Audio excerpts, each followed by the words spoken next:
ሰላም ጤና ይስጥልን። አቤል ብርሃኑ የዓመቱ ምርጥ አፍሪካዊ የጉዞ ተጽዕኖ ፈጣሪ ተብሎ ተሸለመ።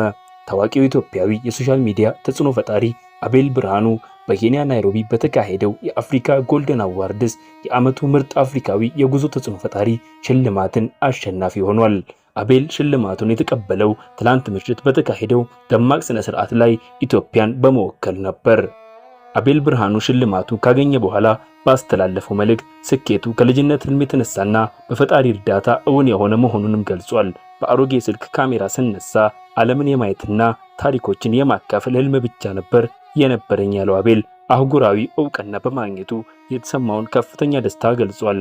የሽልማቱ ድርጅት አቤልን ለዚህ ክብር የመረጠው በተለያዩ አፍሪካ ሀገራት በመዘዋወር የሚያቀርባቸውን የጉዞ ታሪኮችንና ለአህጉሪቱ ቱሪዝም እያበረከተ ያለው አስተዋጽኦ ከግምት ውስጥ በማስገባት እንደሆነ ታውቋል። አቤል ብርሃኑ ለዚህ ስኬት እንዲበቃ ከጀርባ ሆነው ለደገፉት ወገኖች በሙሉ ምስጋናውንም አቅርቧል።